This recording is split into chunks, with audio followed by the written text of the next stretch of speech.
Orang yang tadinya normal kemudian hilang akalnya. Namanya apa? Pikun. Bu, ibu. Kalau orang sini bilangnya apa? Kalau sudah tua yang suka kalau sholat seingatnya, makan seingatnya, pikun. Orang pikun kenapa dia tidak dikenakan khitab seperti kita? Ya namanya juga orang pikun. Akalnya tidak sempurna. Bangun tidur, makan, habis makan dia sholat isya jam 9 pagi. Boleh nggak Bu? Boleh buat orang pikun. Ya, nanti habis makan siang, bangun siang, dia sholat subuh. Boleh nggak? Boleh. Ibu juga kalau mau siang mau sholat, mau siang-siang sholat subuh boleh. Pikun dulu. Ya. Nah, untuk menguji akal, untuk menguji orang ini taat tidak taat, untuk menguji orang ini baik dan tidak baik, maka dimasukkan nafsu. Cuma nafsu seperti akal tadi diuji dulu. Nih bapak-bapak, ibu-ibu harus tahu nih. Kalau tadi akal ketika diuji lulus, masukkan ke Adam. Bagaimana tentang nafsu ini? Nafsu setelah diciptakan dipanggil sama Allah. Ya nafas, akbili, hei nafsu maju sini. Apa yang dilakukan? Nafsu tidak mau disuruh maju oleh Allah. Adbiri, mundur kamu. Dia diam aja, dia tidak mau maju. Ai cek Sunda mah cicing wae. Diam aja komentar. Dilihat akhirnya Allah bilang, man ana. Aku ini siapa? Waman anta, engkau ini siapa? Nafsu bilang begini, ana wa anta. Ya.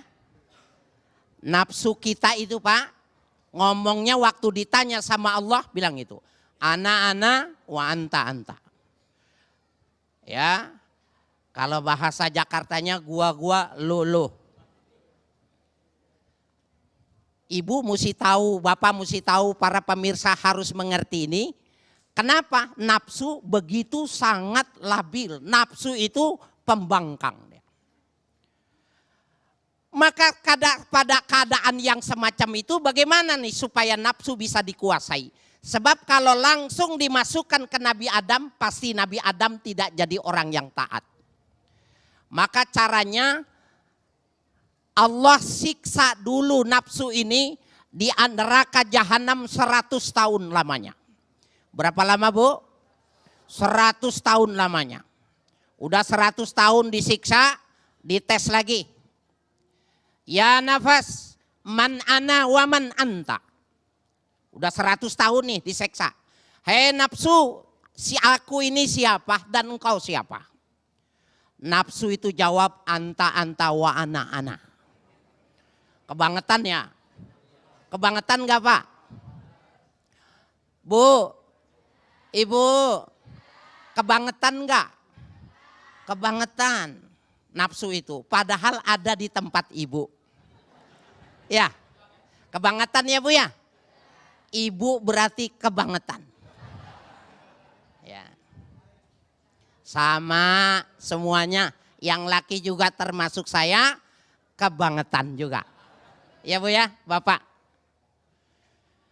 Lalu oleh Allah diapain lagi? Disiksa lagi. Ya, disiksa maka dia disuruh berpuasa. Dipuasakan, tidak dikasih makan, tidak diberi minum selama 100 tahun.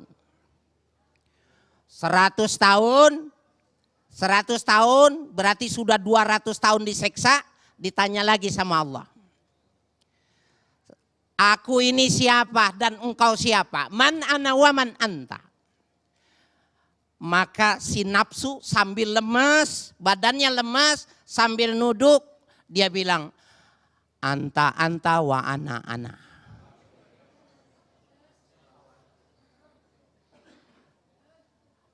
Gila bener. Sambil lemes masih aja dia bilang lulu, gua-gua. Kata Allah, inilah sudah cukup. Nabi Adam insya Allah dengan akalnya, Nabi Adam umat manusia dengan akalnya, dengan agamanya, dia masih akan teruji mana yang baik, mana yang jelek. Dimasukin ke Nabi Adam. Jadilah tubuh manusia menjadi sempurna dengan agama dan akalnya. Menjadi hina dan menjadi celaka ketika dia ikutin hawa nafsu, apalagi terdukung oleh akalnya. Bapak Ibu sekalian, saya mau tanya ini, Pak polisi sama maling pinteran mana? Mohon maaf, Kondan. Polisi sama maling pinteran siapa? Jawabannya pinteran polisi. Kalau polisinya berpendidikan, malingnya bego. Pasti ketangkep dia, betul nggak?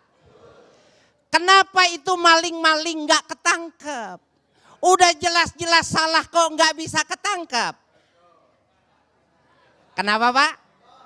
Pinter. Ya, makanya ketika nafsu didukung oleh akal, maka dia menjadi penjahat yang licin, menjadi penjahat yang tidak bisa tersentuh hukum, menjadi penjahat yang sulit ditangkap. Tapi kalau orang punya agama dan menggunakan akal, maka dia jadilah orang yang punya harga diri. Jadilah dia orang yang berperilaku bagus. Jadilah dia orang yang menyenangkan, disenangi oleh manusia, disenangi oleh para malaikat, disenangi oleh Allah Subhanahu wa taala.